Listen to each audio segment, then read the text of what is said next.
serikali liangalie hili. Tunawapa vijana wetu pikipiki lakini hatuwapi mafunzo. Kutowapa mafunzo vijana wetu tunasababisha ajali nyingi zinatokea.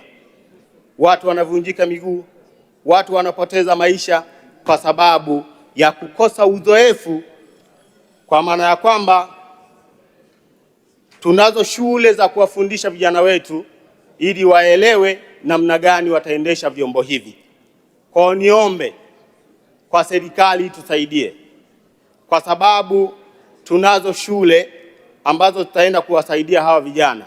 Tunapowapa mikopo na kuwanunulia bodaboda, tuwaombe sana watusaidie kuwalipia mafunzo ili waweze kujifunza kuhakikisha kwamba wanaendesha bodaboda hizi au pikipiki hizi, kwa sababu wasipofanya hivyo tutaingia kwenye changamoto kubwa ya kuwapoteza ndugu zetu, kwa sababu ajali zimekuwa ni nyingi kwa sababu hatuna mafunzo ya hawa vijana.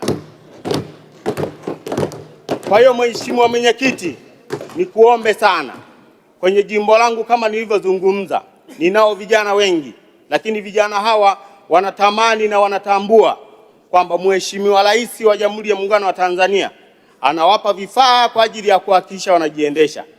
Lakini niombe tuje tutengeneze mfumo wa kuwafundisha vijana wetu waendeshe pikipiki kwa kufata mfumo wa kuepuka ajali, kwa sababu ajali zimekuwa ni nyingi. Ukizingatia vijana wetu, kama tunavyojua, tuna vijana wa aina mbili. Wapo vijana wanajiita nini? Gen Z. Lakini vijana hawa wa Gen Z, tunao vijana wa aina mbili.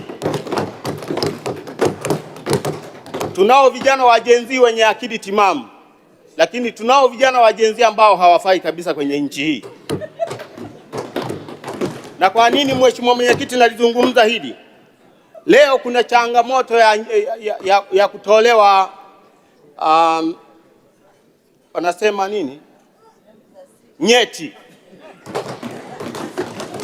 Jambo hili la watu kutolewa nyeti limekuwa ni changamoto sana kwenye taifa letu. Na mimi nikuombe Mheshimiwa Mwenyekiti, jambo hili tunatakiwa tulichukulie serious sana, kwa sababu jambo hili limekuwa ni kubwa.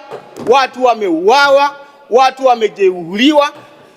Kwa hiyo Mheshimiwa Mwenyekiti, nikiwa kama kijana niliyesimama hapa, jambo hili haliwezekani. Kwa nini? Kwamba mimi namshukuru sana Mheshimiwa Waziri husika. Leo ametupa mfano kwamba wanaume wapange foleni, washikane mabega. Hasa mwanaume akimshika mabega mtu mwingine ionekane ametolewa dhahabu tunasema. Mheshimiwa Mwenyekiti, niombe sana kwenye jambo hili, kama taifa tuwe serious sana kwenye mambo ya hovyo, kwa maana ya kwamba jambo hili linatuumiza. Jambo hili limesababisha ndugu zetu wameuawa, wamejeruhiwa kwa sababu ya mambo ya hovyo. Mheshimiwa, muda wako umeisha. Asante Mwenyekiti, naomba unipe dakika moja. Nataka nilizungumzie hili jambo la nyeti.